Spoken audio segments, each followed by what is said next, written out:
Trinity is the new Knockouts champion, and we're going to talk all about it, what this means for Impact, as well as the golden laden weekend we had with our Black Stars. Stay tuned. This is WrstlXtra.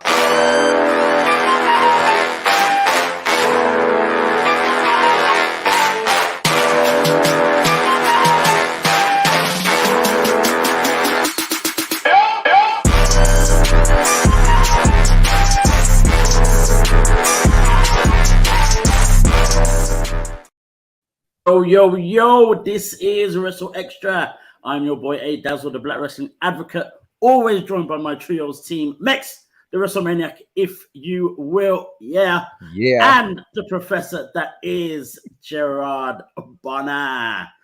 Slammiversary happened this weekend, Impact's anniversary show, as I like to call it, celebrating 21 years of Impact Wrestling. It is phenomenal they've gotten this far.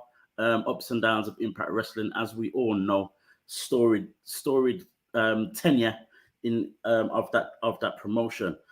But of course, we want to talk about the champions, the new champions in Impact Wrestling. I believe there were 7 title matches and 6 title changes. Yes, crazy. Let's go to, we won't go to the biggest one just yet. Let us kind of start a little bit lower down the line, from start to finish of Slammiversary. Gerard, Slammiversary happened. What did you make of the pay-per-view in itself? And can you give us a rundown of some of the new champions that we want to talk about today? Well, for sure.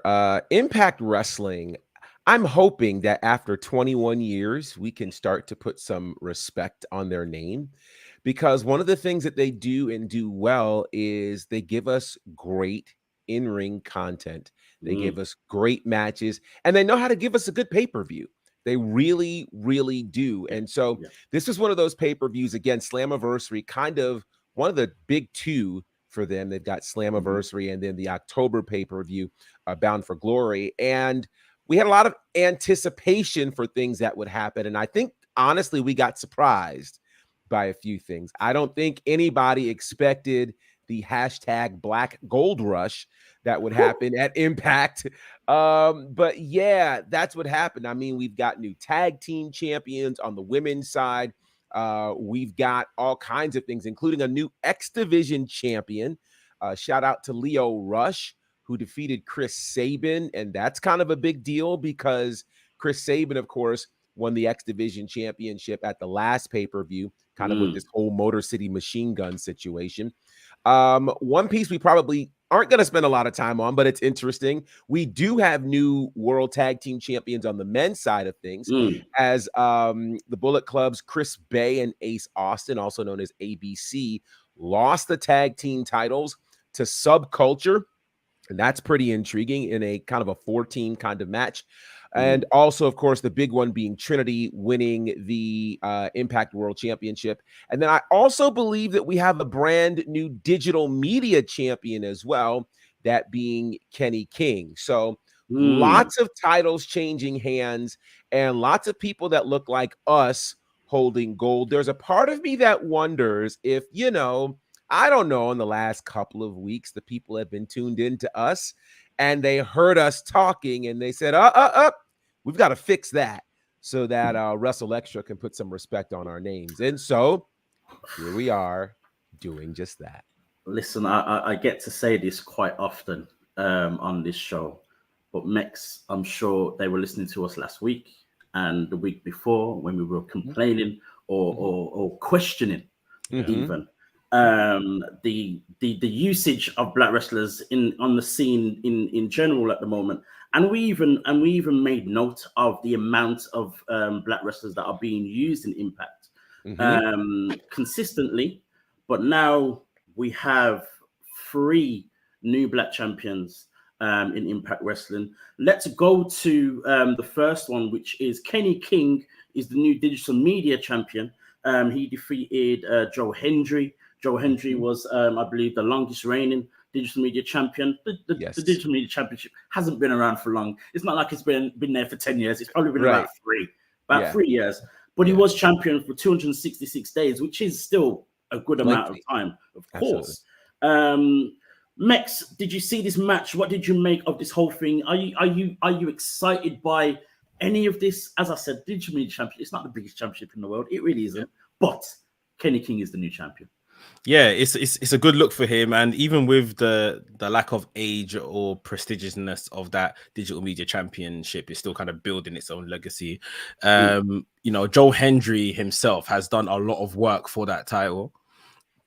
So with Kenny King, you know, winning it now, it's like, okay, that's one of the things that made me, you know, I don't watch Impact all the time.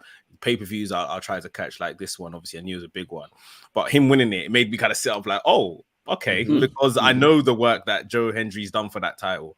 So you know, to kind of now bestow that upon the next man, and Kenny King's always, you know, he's been solid in the industry for many years now. Probably somewhat slept on and deserves a bit more. True.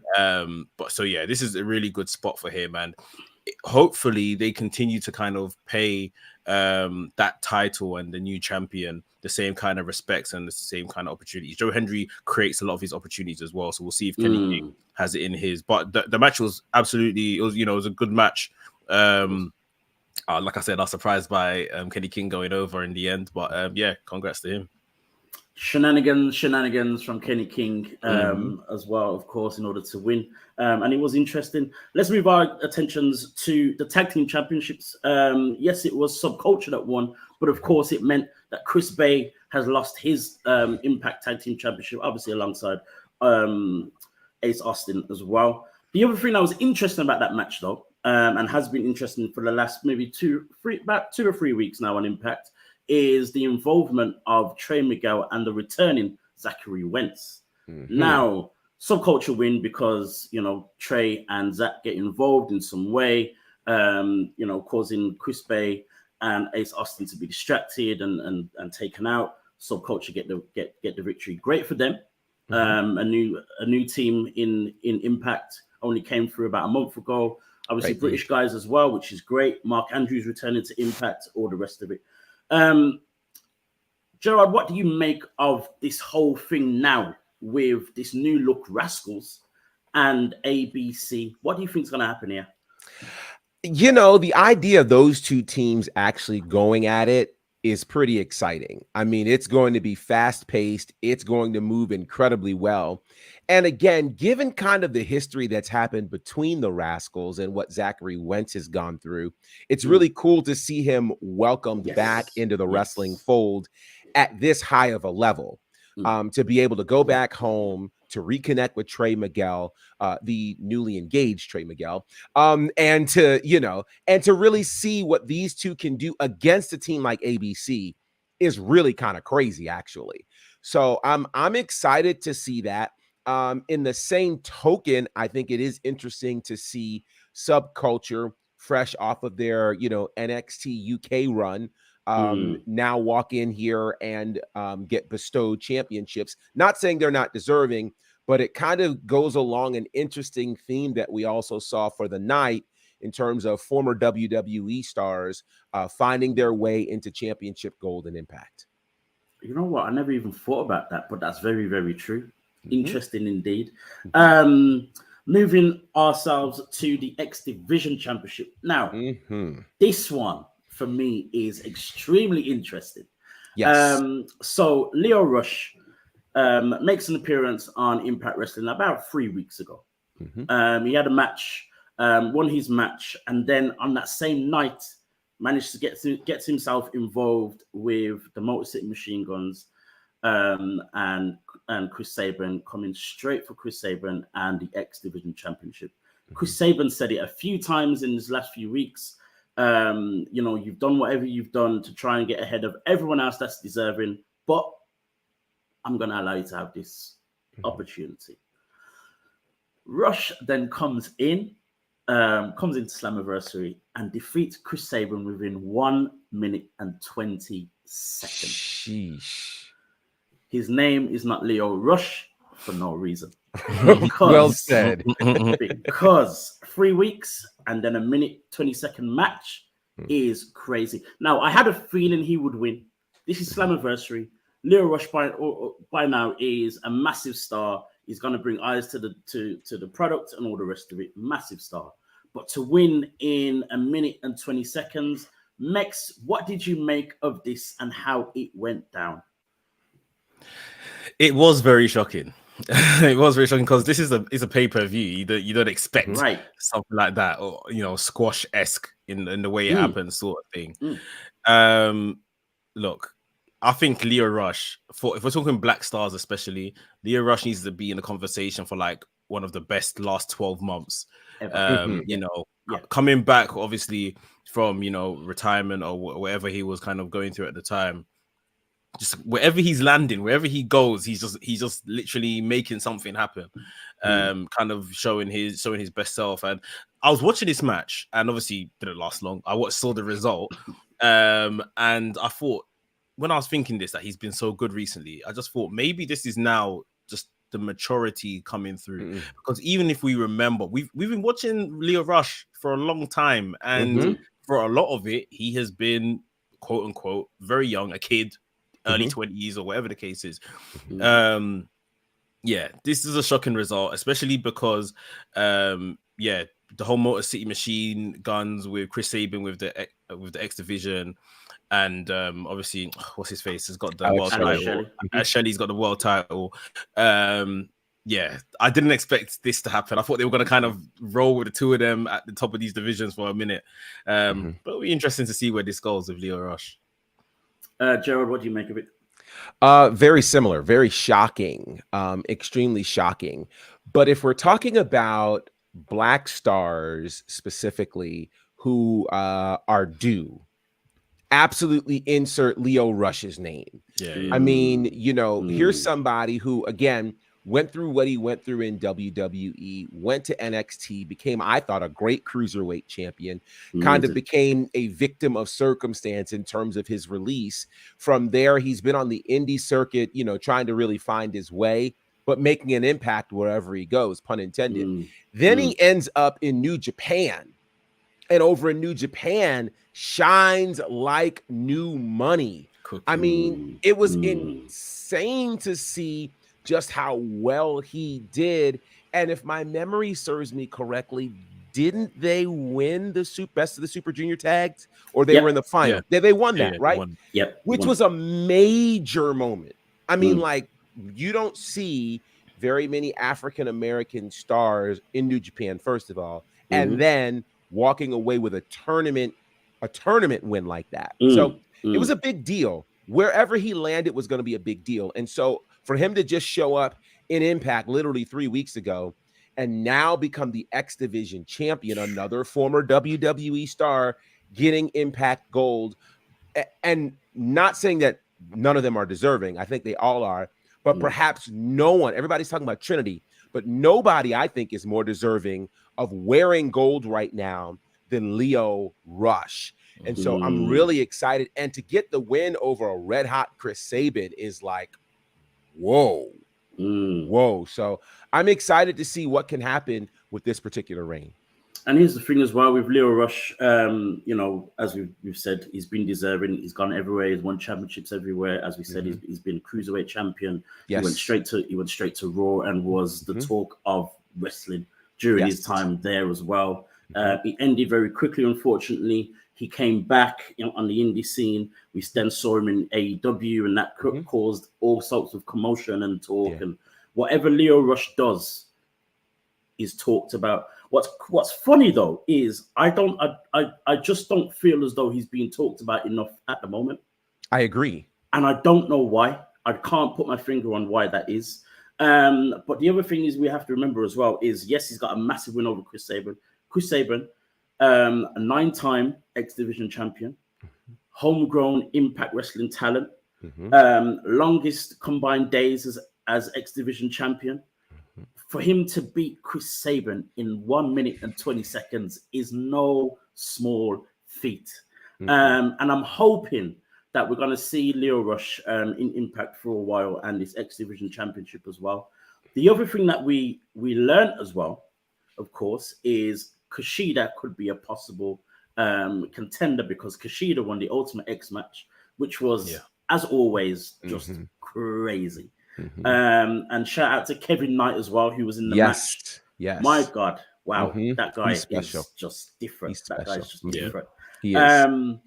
Do you see Lio Rush versus Kushida anytime soon, or will it be kind of down the line? Will Lio Rush lose before Kushida cashes in this X Division Championship opportunity? Max, what do you think? I'd like to think, especially because of the manner that Lio Rush has won this match, he's going to hold on to it for a bit. Because, like you said, you're almost kind of mortgaging your homegrown asset in Chris Sabin to do something like this. So they must have a reason why they've kind of done this, and they're going to give it to Lio Rush for a minute, I would like to think. And maybe he holds it, and we get Kushida versus Lio Rush at the next big pay-per-view.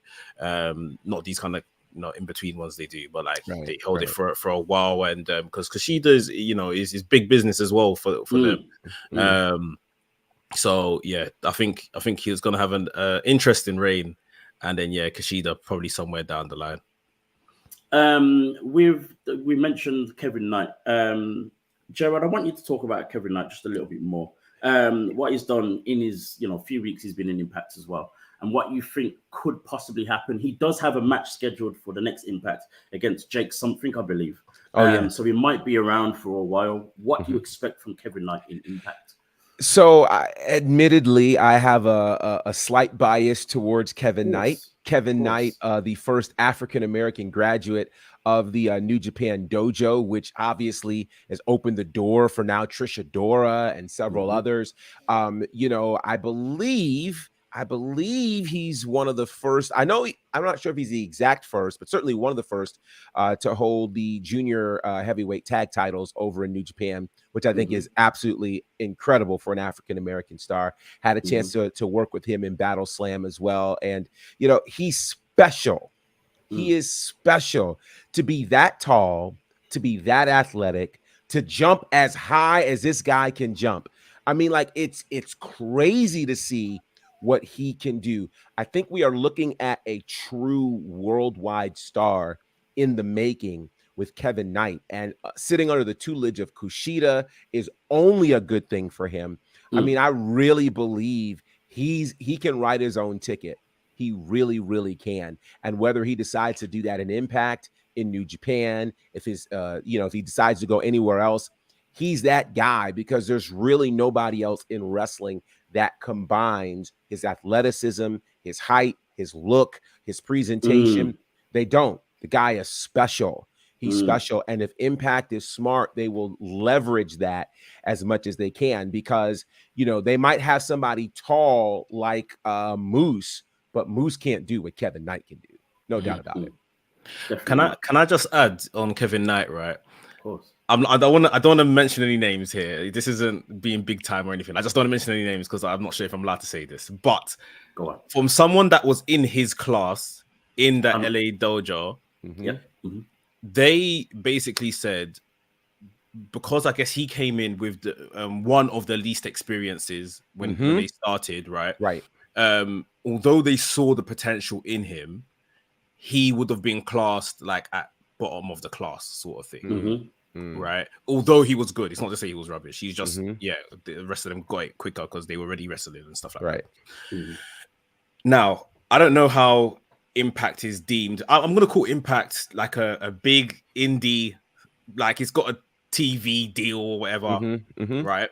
When that entire class graduated, this guy that was bottom of the class was the first to TV. Right. And the rest of them now are doing brilliant stuff. Predominantly, we're seeing a lot of them in the Bullet Club over in New Japan, or this like regenerated Bullet Club, and it's really interesting because Bullet Club has been wavering for some time. Now that they've all kind of joined the Bullet Club within the last month or so, Kevin Knight's been on TV these times for maybe about 6 months or so, easily longer. Like it's amazing as to what some people would deem like, okay, he's good, but he's got a long way to go and all of this kind of stuff. And but someone could just look at you and be like, he's got it. Let's give him a try. Let's put him with Kushida. Right. Like, do you see what I mean? And like, he's just kind of carved away.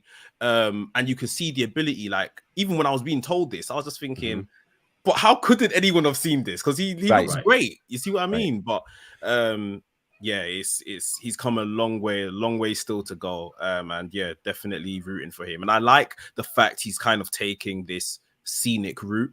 Yes. Because it'll do him loads in terms of experience, just being exposed to different things, rather than, you know, being just given a great position from the off and then expecting to thrive. And then the crash and burn from there is almost harder. So he's got a lot of time, and yeah, the future's bright for him. I'm going to throw out a couple of names real quick. Bianca Belair, Jade Cargill.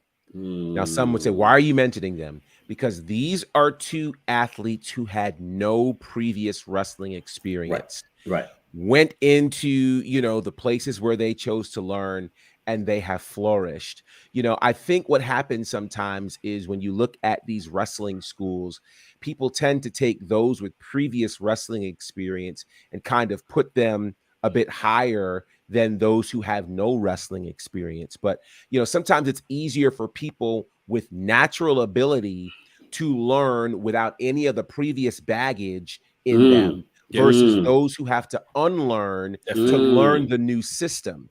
And I think Kevin Knight, Bianca Belair, Jade Cargill, they're all proof of that. And I'm mentioning Kevin Knight very intentionally, not to put pressure on him, but to say when you have natural athletic ability, though you may not have been able to catch, you know, you might not have had previous wrestling experience, but those kinds of things translate, and it's translated extremely well for him.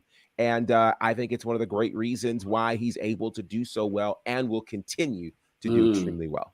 Let me throw another name in there, because I think I see very similar potential and also abilities in Montez Ford. Yes. Montez Ford as well. But the difference between Kevin Knight and Montez Ford for me is what Mex said, is, you know, the scenic route. Yeah.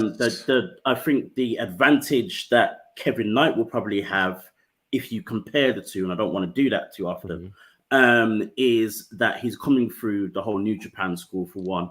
And with that, you get to go on the indies. It's part of your training to kind of start from the bottom and have to, it's part of education to go to different countries, go to England, go to Mexico, stay in the indies in the US and in Canada and other places, go to Japan, of course, as well. So I think he's going to come out with a very different understanding and knowledge and abilities than, say, as great as Montez Ford is. He's learning WWE.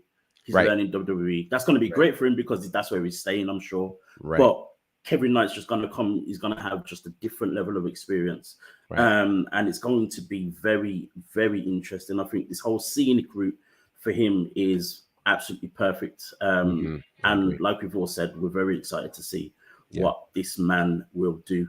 It's crazy how we spent most of the time speaking about Kevin Knight, and he's not the one that won a championship. Right. I was going to say, big up Todd French. He says, wow, I just looked him up. The height on that drop kick, it's amazing. Yeah. And even that feat that when he jumped onto Jake Something's shoulders and almost grabbed the X from X. Amazing. What?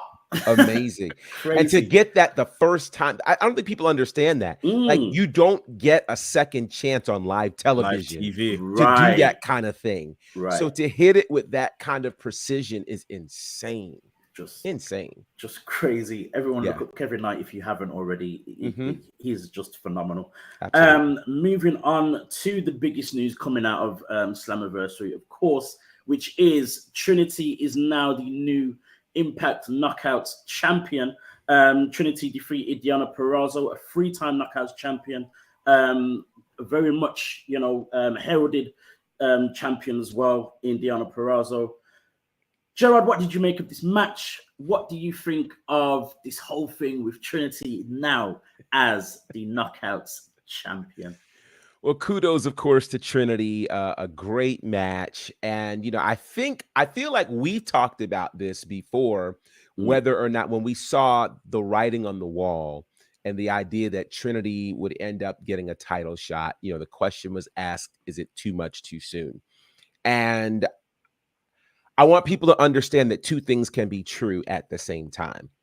I am extremely excited for Trinity to become the Knockouts World Champion. She's been long deserving of holding a women's world title wherever she went. And I think the day that we saw that she signed, we all knew this day would come, right? For me, I feel like it was too soon. And here's why I feel like it was too soon. The Knockouts division for Impact has historically been one of the best, arguably the best women's division in pro wrestling. Really, we can go back. I know NXT gets a lot of credit, from what they've done from 2014 through now, but you can go back to 2008 for Impact and talk about Gail Kim and Awesome Kong and all of the folks who were there who were crushing it. Historically, that's been the case. And so even the current collection of women in the Impact Knockouts division, we've not seen Trinity get the opportunity to battle those upper echelon female wrestlers while in WWE. So for me, I feel like if you take this out to, say, Bound for Glory and let her win the championship in October, but meanwhile, give her these matches, one-on-one against these top contenders there, the Masha Slamoviches, the Tasha Steeles, like all of these people, which are dream matches, first time ever matches.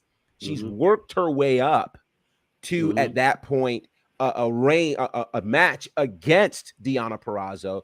Again, Deonna Purrazzo, top 10 wrestler in the world, So I think, and Tasha in the top 10, top 11, right? So I think it's too much too soon. And now the real question becomes, what kind of title reign do you have? And my concern right now is given, the very fast title reigns we've just talked about. Right. Whether it's Chris Sabin, for God's sake, a month. We're looking at these very fast title reigns that have happened in Impact. It makes me wonder what will happen, for Trinity's reign. Who will she fight? How long will her reign be? What will happen? I don't know. Again, I'm very happy that she's a champion. She's deserving to be a champion. But I think I would have rather seen her establish herself to go, no, I am this way, not just because I came from WWE and I'm a star. I'm a great wrestler and I'm proving it. Versus, I call it the Hulk Hogan approach. I know Hulk Hogan, Black Wrestling, I know. But it's the Hulk Hogan approach from the perspective of, you're a star over there, I'm going to make you a star here and give you a title shot first time out. And that can be kind of dangerous for some people. So I want her to have a lengthy and wonderful reign. I feel like there's more pressure on her now than there would have been on the road there, because how long are you going to be champion? Is this the right move? If you lose this, to me, if you lose the belt in 6 months, it's not a successful reign. There's a way to ask the question I'm going to ask in a nice way. But I'm just going to ask it how it is. With the comments that Gerard said, and I very much agree. Mex, do you think it then just means that Trinity just isn't a big enough star in the first place to warrant that straightaway championship opportunity? What do you mean? Is it the fact that she's not a massive star that we're now kind of wondering whether this was too soon, when we saw a friend of hers do a very similar thing and we weren't asking any questions? No, I think she's a massive star for Impact. Right. And that's why they've done it. I'm sure, like I say, their numbers, and when we talked about this when it happened, the numbers on the internet and all that kind of stuff, probably everyone tuned in when she arrived. Right. It may have dipped, and since then, I don't really know week to week how they've been portraying her on TV or anything like that. But then I'm sure people watch Slammiversary just because it's such a big a pay-per-view for Impact. And coming out of the pay-per-view, this is what people have been talking about, that she's got the title. So I think she's a big star for Impact. I don't think that I agree that the fact that they shouldn't have done it so soon, because now I'm thinking, and this might be a bit cynical from me, like, is she even sticking around? How long is she in Impact? When she signed, no one knew the length or terms of her contract, really. As fans, I would argue we shouldn't, but you know, we usually find these things out these days, and no one knew. So it makes me think, well, maybe they have decided to front load her time at Impact so that maybe she finishes in a year or so, she can say she's done that, or whatever the case is. She's won this title. Yeah, it's hard to say, but it's kind of the inevitable. Like, we said it the day she signed, like, okay, she's gonna beat Peraza. Like, it was very obvious. It was a matter of when. Who knew they would have taken the first opportunity? But yeah, once the match was booked, I was literally watching the match with that kind of fun sucked out of me, because it's just like, well, you know, I know what the end result is probably going to be, sort of thing. And great match. They had a really good match. Peraza was excellent. Yes. Deonna Purrazzo is an excellent wrestler.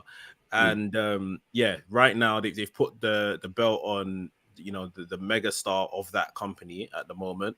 And it's now, you know, you almost want to see how they're going to make Trinity kind of deliver on her star for them. Like, you'll see what they expect. I mean, with Mercedes, when she won the IWGP Women's title, they were very loud, and it was very clear to see how things were affected, business was affected.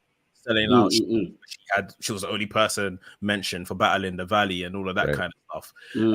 We have to see if we can get some type of similar metrics to almost measure Trinity's performance for them as champion. But yeah, she has to keep. She's undoubtedly, Trinity's undoubtedly now the best woman in that division. She's the biggest star in that division.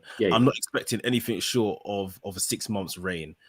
If she's gonna stick around for Impact, she needs to almost do Reign of Terror-esque, like, hold this title, beat everyone they put in front of her, until we get to a point where, you know, again, we're going to circle back around to the same names in Tasha Steelz and Deonna Purrazzo that can maybe wrestle it off her. But they have to now make her seem like a bigger deal because she's got this title. But I agree with Gerard, too early for me. I agree with the same thing as well. I do believe it's too early. I would have liked, as Gerard said, a more of a rise towards the championship, her defeating other ladies in the division. But maybe now, or not even maybe, it kind of has to be a thing now where, as you said, Max, where it has to be a bit of a reign of terror in, you know, and hold it for a minimum of 6 months and defeat the best of the best, and not just, you know, one or two every now and again, you know, that are lower in the division or whatever it is. It has to be the best of the best for quite a while. But that's the worrying thing when it comes to Impact, is because people come and go very quickly. There's not a lot of people that stay there for a long time and all that kind of stuff, especially when they were big stars before they came to Impact and all that kind of stuff. So even in the same breath that we're asking this question about Trinity, we're asking the same thing about Lio Rush. You know, how long are they going to stick around? Does it feel as though, you know... I was going to say, you know who's out of contract in Impact right now? Nick Aldis. Yeah. Just signed the other day. Which is right. Exactly. He showed up in April, right? Exactly. And he was the guy that said, "Hey, I'm going to take the scenic route. Like, I'm going to work my way to the championship." So that's kind of the... It's crazy. His scenic route was beating Kenny King and then winning a number one contender match. Well, but here's the other side, right? The way that Trinity was presented, her primary war for the last month or so has been with Giselle Shaw and that crew, right? So it's like, you're on your way to the world championship, and no offense to Giselle Shaw and Jay Vidal, but they're not Deonna Purrazzo. I mean, like, you know, that's the thing. And so that's why it ends up looking a little shaky. Like, okay, if you're going to take a road to the championship, at least let me see you fight a former champion. At least let's do that, right? But we didn't even do that. So that's why. And to answer your question, why we viewed Mercedes differently, I don't say it. Okay, two things. One, Mercedes is a bigger star. I don't think anybody's going to argue that. She's a bigger star. There's Disney money involved, right? Okay, so there's that.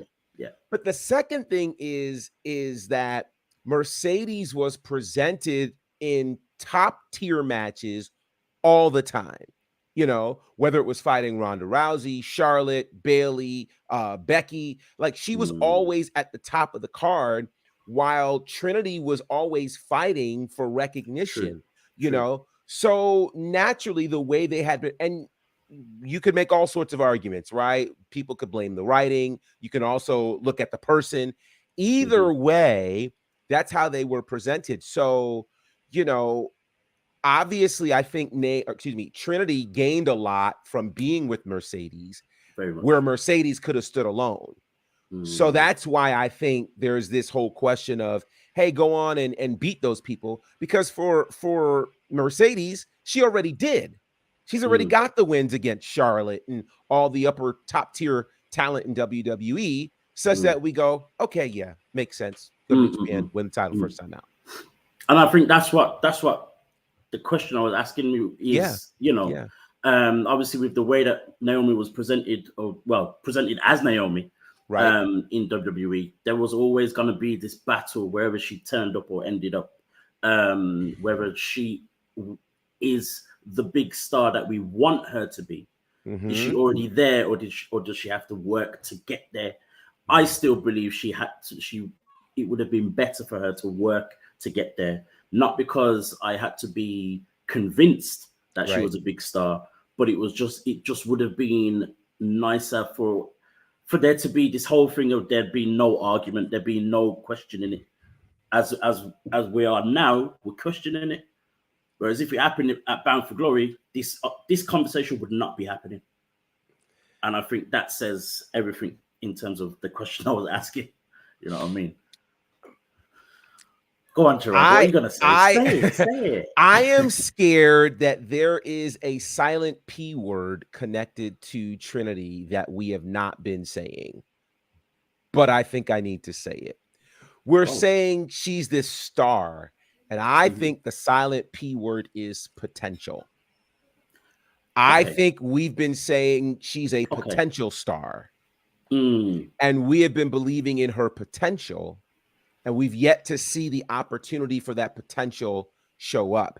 And I think that's why all of us wanted her to go ahead and have these matches to prove, yeah, she really is the star we've been believing her to be. Because all this time we've been believing in what we think she could be versus what she's fully presented to us, you know? And so this is a dangerous question. Oh my God. But I got to ask you guys. This is a dangerous show. This is a dangerous show, right?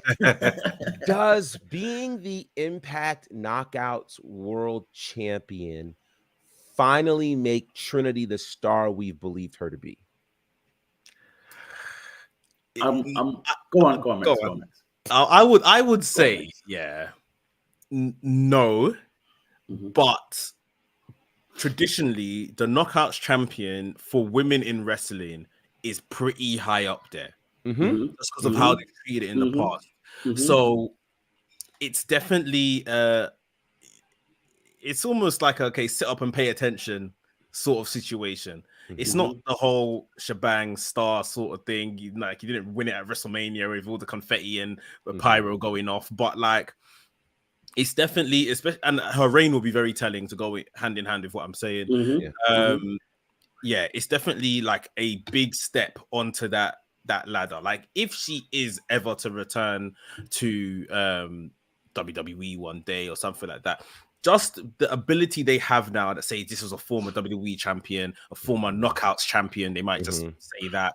Like, it just adds a bit more credibility, especially for those of us that do know, they do rate the Knockouts Championship for women is pretty good. So I feel like it's, like I say, it's just a good step onto that ladder. Like, you know, and yeah, there's obviously a lot more that has to come with that, but yeah, she's off to the races, if you like. Yeah. I think when you mention potential, I don't think it's necessarily potential in her abilities.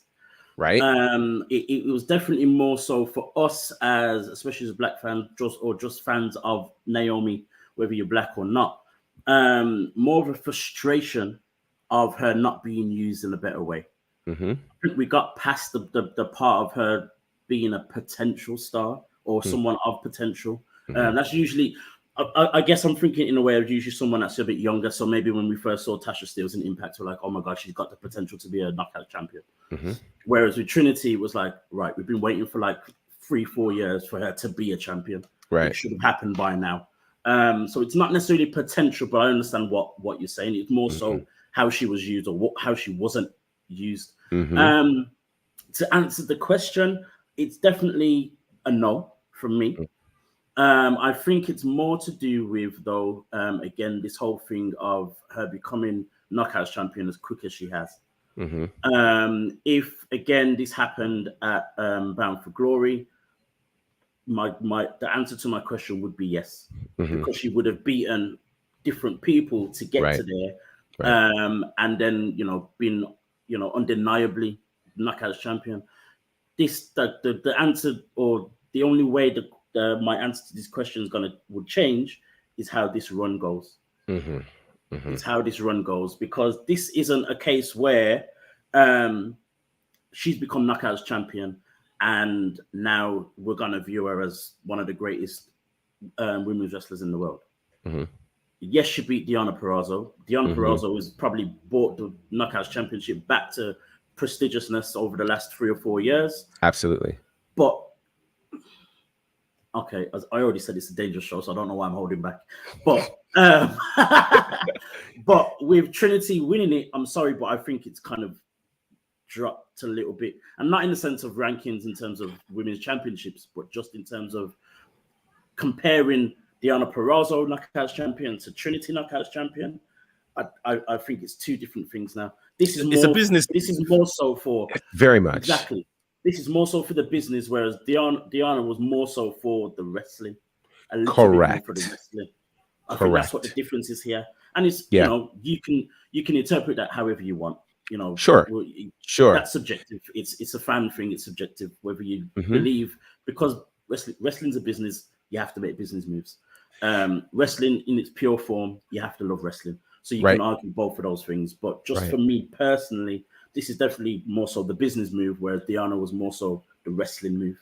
And to that end, I just think about that image of, Trinity being on Sherry Shepherd's show, right?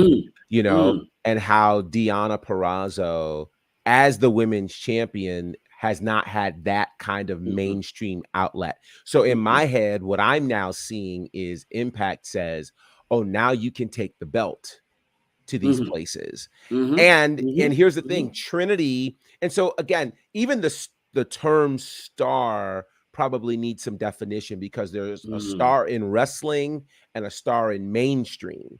I think certainly Trinity is still riding high off of, her WWE tenure. Most will still know her from that. Her going on to a television platform or onto a red carpet with this championship belt will automatically get eyes on this, because they're going to want to know, oh, well, where are you now? Oh, wow, you won this belt, And I think Impact sees that, and they're saying, let's take advantage. And now I don't want to, this is not diminishing Trinity. It is, matter of fact, it says what Trinity brings to the table. Right. If they can see that Trinity, quite frankly, puts them in a position that not even their male world champion can. Right. That says a lot about Trinity, So it gets real cloudy in there. But I guess that is, in asking whether or not she's a star, certainly in the Impact world, she's going to be able to do things that no one else right now in that company is able to do. And that's a win for her. And what's crazy is we mentioned Trinity, Mercedes, Jade, Bianca. All four are bigger stars as black females than their male counterparts in terms of mainstream. Correct. All four. And that's even including Roman Reigns in WWE. That is correct. If you That look is at it correct. properly. All four. So it just shows you the power that a black female has. Not even just in wrestling, but just in this world in general. That's right. It's phenomenal. Yeah. Speaking of other black females in wrestling, Willow Nightingale has won the Owen Hart Foundation Women's Tournament, defeating Ruby Soho. Mex, give me a little bit of a rundown of Willow's path to winning this finals, who she beat, how she got here. What do you think it means, or what are you hoping it means for Willow? I can't even remember who the first match was, but obviously the weekend kicked off with the semi-final match. I can't remember the quarterfinal match. I'm sorry. The semi-final match was Athena. And that was where, we were talking last week, especially on the presentation of ROH on AEW TV. I was very worried that, the hard work of Athena would be undone with a Willow win. As much as I absolutely love Willow, and I think I am the single reason as to why she is signed to AEW, because I made so much noise on Twitter as to why this woman is not signed to AEW. And side note, Willow defeated Nyla Rose in the quarterfinal. Yes, a former AEW champion, women's champion. Then she beats the ROH women's champion, which I was like, wow. Yes, they kind of protected Athena in the way it happened, but I was thinking, side note for Athena, like, wow. This ROH coming onto AEW TV, it means nothing because Brian Cage loses regularly. Now you've went and, Athena was on a 29 match streak, and now she's 49 match streak. Whoa, win streak. Yes, 49 wins. She had not lost since September of last year. Look at that. And this is what I mean. They come onto AEW and they just get beat. So like, what is Ring of Honor really? Like, anyway. Willow defeated her next night, had the match of Ruby Soho, and I was very tentative to believe anything other than a Ruby Soho win was going to happen because obviously the Outcasts are there. I thought it would be a nice little gift, if you like, to Ruby Soho because she lost in the final last year. Outcasts are all okay. They've got a lot of TV time, so they can put this on her as well. A little accolade. And yeah, when Willow got the win, I was absolutely elated. I was so happy, and I just thought, you know what, she deserves this because she's kind of been, a bit of a breakout star within this division, a division that has done a lot of good work to kind of reimagine itself and make it wrestling focused. With like Jamie Hayter taking the reins, Chris Statlander's come in as well now. Willow's done very well to kind of get to this point in AEW so quickly almost. And right now, I'm just thinking, again, we've mentioned this before. I see Willow and I see NXT Bailey. Like, they cannot mess this up because this woman, just as a black woman for them, for the company, for a woman that, doesn't traditionally look like, maybe the model type or something that you would put in front of a mainstream audience, Willow would just be excellent, sending her to anywhere, schools, ambassadors for this, that, and the other. Like, they cannot mess this up. And this should be her first step onto that ladder of being like a big star for the company in this capacity, as well as a big wrestling star for them. She's so over with the crowd. Rico Barney on commentary rapped to her entrance music. Did. I said I need to rewind this and watch this again because I couldn't believe, like, and nailed it. Bar for bar, nailed it. He put in lyrics to a song that doesn't have lyrics. Like, I said this whole thing was so good. So yeah, big up to Willow. But the prayer for Athena and Ring of Honor, man. So we also saw, of course, Ricky Starks defeated CM Punk in the men's final of the Owen Hart Foundation tournament by way of questionable circumstances. Of course, he grabbed the ring ropes in order to get the 1-2-3 over CM Punk. What was even more interesting was as he went up to be presented with his with the cup, he grabbed it out of the legendary Jushin Thunder Liger, did not acknowledge him in any way, shape, or form. Thumbs up, walked straight out. Gerard, what do you make of this? What is happening with Ricky Starks right now? What kind of concerns me about this is I feel like perhaps the AEW powers that be have somewhat acquiesced. Meaning this, when CM Punk came back on the first episode of Collision, it seemed very clear that Punk was going to go the heel route. And then he's getting cheered. Of course, they do it in Chicago. Of course, they're going to cheer him, right? They put him in all these other places. I think AEW is too scared to pull the trigger on a heel CM Punk. So what do? You turn Ricky Starks, which to me, that makes no sense because Ricky Starks as a face is what the people have wanted. You know, so I mean, all those moves at the end, him grabbing the rope, him all of a sudden disrespecting Jushin Liger, like, that's heel tendencies. And, you know, to have the whole idea of it took a heel move to beat CM Punk is like, why do we have to go here?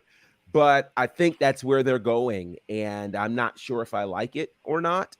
I don't know that Ricky Starks needs to go that route, considering his path to the finals, you know, from Juice Robinson to Powerhouse Hobbs. True. I mean, he could have beat CM Punk clean, I think, and all of that could have worked. I would prefer to see an angry Punk. I mean, Punk was angry that he lost, and it made sense that he would be angry. So, yeah, I think AEW was scared to pull the trigger on a heel CM Punk, and I think that's what we just saw in that tournament. Can I tell you something? Go. The general consensus online since Saturday night, since this week, has been, and I was shocked at this, so maybe you guys will be as well, that Ricky Starks isn't taking his opportunities. And they are putting him in places, especially since obviously the MJF title feud he had the back end of last year. Since then, they're giving him stuff and nothing's working, nothing's sticking. And this is a Ricky Starks problem and not an AEW problem. And maybe turning him heel is the right thing to do at this point to give him something else to attempt. This is what a lot of fans were saying since Saturday night. And I generally don't feel like this. Now, I would agree the MJF stuff, okay, he didn't beat the guy that was just named world champion. I'm not surprised by that. The Chris Jericho stuff maybe lasted longer than it needed to. That's typical Chris Jericho. And then the Juice Robinson, Jay White stuff was maybe the weakest stuff in all of this.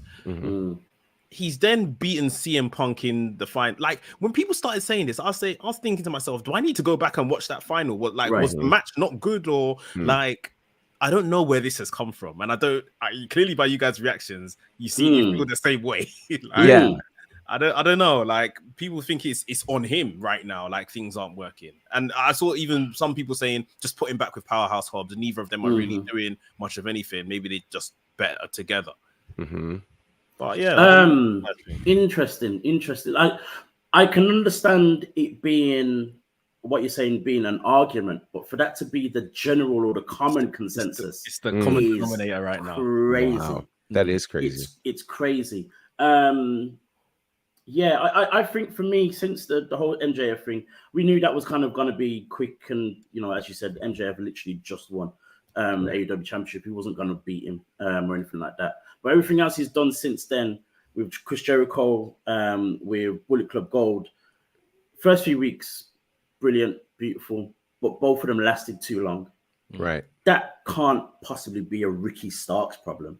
Right. That's booking. Yeah. Ricky Starks has done the best he can in what he's been given. Going specifically back to the match itself, in terms of this whole dynamic with CM Punk, Ricky Starks, heel, face, blah, blah, blah. CM Punk is the ultimate tweener.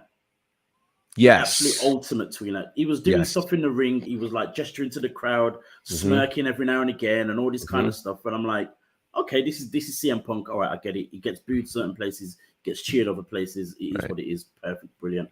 So when Ricky Starks won by grabbing the ropes, I actually had no issue with it because I thought CM Punk would probably do the same thing. He'd probably turn around and say, well, you know, I'm just beating at your own game, blah, blah, blah. It was when he disrespected Jushin Liger when I was like, the move. Guys, what are you doing? Right. Like, are we doing this? Right. And yeah, as just like you said, Gerard, I think it's a very wrong move. I think they should really focus more on the tweener, CM Punk, heel here, face there, blah, blah, blah. And then have Ricky Starks just carry on being face, you know what I mean, and doing what he's doing. I don't really like what they're doing now with Ricky Starks or where it seems to be going. But based on what Mex just said about Powerhouse Hobbs, that could possibly work, to be honest. If this is where they're going, Ricky Starks kind of turning heel, Powerhouse, you know, parting ways with, or seemingly parting ways with QTV, it could work for them to get back together. It would definitely work. But as separate entities, with what my initial thought with Ricky Starks or what they're doing with him, I don't get it. Yeah, it's real interesting. It's weird trying to make sense of it, to be perfectly honest. And I don't know where this goes, because I think this lends itself to the question that we have had now for a year, that we've asked probably regularly for the last 4 to 5 weeks, which is, what does winning the Owen Hart tournament actually mean? That was my next question. That's going to be the massive question here for both Willow and for Ricky Starks. Now, for Willow, it's turned into an ROH women's title match at the upcoming pay-per-view this week. But that really was because she won the semifinal match, not because she won the finals. She would have gotten that match had she lost to Ruby, right? Yeah. So that's the real question, is what does all of this mean? I mean, they've already established you're not defending the Owen Hart tournament championship. So you're just getting a pretty belt that you can put somewhere. You can, I mean, if you bring it to the ring, what does it mean? The FTW championship in AEW means more than the Owen Hart belt. You know what? I was laughing when Willow and Ricky won and they went up and collected the trophy and just left the belt there. Right. They both left the belt. That says a whole lot. That says a whole lot. They can carry the trophy, and that'll mean more than that belt. You know, so I don't, at some point, AEW is going to have to tell us what this means, because if we don't know what this means, it's just, they've just done it. You know, it's pointless. I don't understand it. Yeah, it's a funny one. He had a comment here from Ches Nasty. He says, with Ricky Starks, for some reason they took away his promo. His promos are gold. This is not a Starks issue, it's a booking issue. And I wholeheartedly agree with this. Yes. I remember for long periods at the beginning of the Bullet Club Gold story that was being told. Yeah. He wasn't doing any promos. Right. Him and Jay White. And I was thinking, these are two of the best talkers you have in the company. Yes. And Jay White is obviously at a very introductory period in his AEW career. Kind of treading water then. Like, he's picked up for him a lot in the last few weeks. Right. But at that point, he was treading water. And I was thinking, just put him and Ricky Starks in the ring, 2 mics, 2 men, and these guys will entertain the masses. Absolutely. Like, it just makes sense. But yeah, like, I don't know why they haven't given him that time.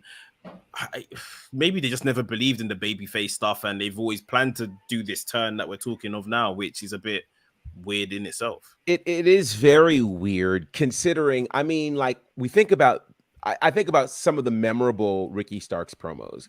That promo that he did right before Powerhouse Hobbs turned on him. Like, you know, it was passionate. People loved it. The promos, of course, he did with MJF. People loved it. I mean, like, he was saying stuff and you could feel him and you could connect with him. So it all made sense. Why they're taking that element away from Starks is something I don't understand, considering he's one of the best, like you said, in that company to do it. It's crazy. Yeah, it doesn't really make sense, but yeah, I think we'll have to wait and see what it looks like. Like I was saying, for Willow and Ricky Starks, we'll see. And even the Ring of Honor thing that you mentioned is it's a cop out, because rightly said, like you said, it's because she beat Athena in the semis and not the final. Right. Furthermore, this is an AEW thing and not a Ring of Honor thing, so the payoff needs to be on Ring of Honor, on AEW TV. Absolutely, for Willow and Ricky. But yeah, we'll see how we get on with that. Last but not least, what we wanted to talk about today, Adezel, I think he's just coming back into the room now. But we saw the Street Profits, who have been gone from TV for a bit. I was watching the show live, and I was deep into the night when the Street Profits came on. And when I saw them, I literally looked at the screen and I said, "Oh, how are you guys doing?" Right. Like, I was losing, I was losing my night. It was late. It was late. And I was just like, "Oh yeah, you guys are right." Yeah. And they said, he said he was gonna be here. Said he was gonna be here. I was thinking, what? And you know what? Lashley came into my head only because I had seen him on Instagram earlier on, like working out in the gym or something like that. Yeah. So I said, who are they waiting for? MVP, I think MVP. They said the limo was going to be here soon, right? And then I was like, oh, they're waiting for MVP. Is it going to be MVP? And then the more it get closer, I was thinking, is it going to be Lashley? Maybe. And when Lashley stepped out, I was like, oh my god, it's Lashley! Yes. And then these guys got into the limo, and obviously the mind starts running wild from there. But yeah, Gerard, what did you think of it? I loved it. I know we had talked in the past about if a Hurt Business 2.0 were to ever happen, who should be involved, and the name of the Street Profits always came up. It was interesting to me watching them now, watching how Montez dresses, watching how Angelo Dawkins dressed. Dawkins was more dressed up than he normally is. Dawkins, so a little bit more. A little bit more. It was. Now, it wasn't quite the blazer and that type of thing, but it was a more dressy shirt. He had kind of slacks on, as opposed to, the normal. Go back and watch. No, he was wearing a tracksuit. I swear he was wearing a tracksuit. No. I think he had a hoodie underneath his jacket. It was a different kind of shirt that he had on. That was a bit more dressy than his normal attire. And then even Montez was a bit more dressed up on TV. Yeah. Normally, they're doing their whole jersey deal and that type of thing. But he had on the, almost turtleneck, the mock turtleneck, the blazer. I'm like, oh, I'm getting those kinds of Hurt Business vibes, which would be amazing. I mean, let's just face it. Certainly the Street Profits are in need of something right now. Having Lashley with them, and even if they don't call themselves the Hurt Business, whatever they call themselves, I am here for this. Triple H, please, we beg of you, sir. I loved the fact this is probably a thing that Gerard would notice, because Gerard usually notices these little things, little details. And I love the fact that Lashley said, "Let's talk business." He certainly did. He certainly did. I was like, okay. But here's the thing: are we getting too excited by this? I mean, as you said, Gerard, the Street Profits need something. Lashley's not been seen really since joining SmackDown. So he kind of does need something as well, of course. But were they just going out to party because it was Lashley's birthday on the weekend? Oh no! Because here's the thing: they met in the parking lot. Right. So they didn't meet inside. Lashley never entered the building. This is them going off-site, having a meeting. They are cooking something up. Now, what I don't know is, does this give us the more aggressive Lashley and the more aggressive Street Profits? I don't think Lashley's coming to play games, because let's remember, we've not seen Lashley on our televisions since he won the Andre the Giant Memorial Battle Royal and then came out on WrestleMania to just wave at the people like he just won Miss America. So for me, I'm sitting here like, This is an angry man who has been kept out of WWE television, kept out of the world title picture, kept out of the US and he has not been around. This is July. We're in SummerSlam territory now. I think these three guys are about to do something special to excite. I'm telling you, everybody's been listening to our show because all of a sudden, here comes Lashley out of the woodworks. Here come the Street Profits out of the woodworks. Right. I'm here for it. And give us something. Give us something great. I can't wait. So let me just there's the element of Bianca within this that I'm still thinking, because Bianca, it looks like we're getting, you know, a triple threat match at SummerSlam. Charlotte, Bianca, and Asuka, the champion. And if Bianca's almost taken out, and that could possibly motivate a change in her. I've heard recently Bianca said that she wouldn't turn heel for the same reason as John Cena, like it's because of all the work that she's done doing and stuff. But I've just looked at a picture and I'm gonna see if I can get it on the screen now of what they're wearing. So it's a tracksuit. I own this tracksuit. That's why I knew. But he might be wearing a shirt under it. But it's still it's a step up attire wise for him. I believe versus so as well. What he normally does. Because you know what I saw when my mind was running wild. He's got a fresh haircut. Put that back up. He's got a now. Let's keep it a buck. The only time he gets a haircut is WrestleMania. Come on. Once a year. He's got a fresh, you know, that beard is always scraggly and hasn't been. You can't even see his beard. He went to wow. He's ready for a meeting. You know what I thought? Because when I saw this and my mind was running wild, I thought they've gone to meet Bobby Lashley, and I definitely took note of the clothing and, you know, how they were dressed. And I said, are they going to use this as a means to discount Dawkins from whatever they're doing because he's not prim and proper? Like, get into shape, look the part, and he doesn't look the part. Now that's you know what, that would make an interesting dynamic even if they stayed together. I think it'd make either whether it be a thing where they get him to their level, or they always chastise him for not being at their level. Whichever way they do it, I think that would be a very interesting dynamic, to be honest. Because I saw Montez, I saw Dawkins, and I thought, you know, Montez is always dressed really nice, and Dawkins is usually very casual. Then I saw Bobby step out in the suit, and now I'm seeing two black men dressed very nice, and one looks like he's just come from the gym. And I was thinking, if they're maybe doing something here, maybe this is their way to get Dawkins out. Just like you said, he doesn't look the part. Doesn't feel like one of them. But anyway, it's early days to see where they're going with this, but I'm intrigued.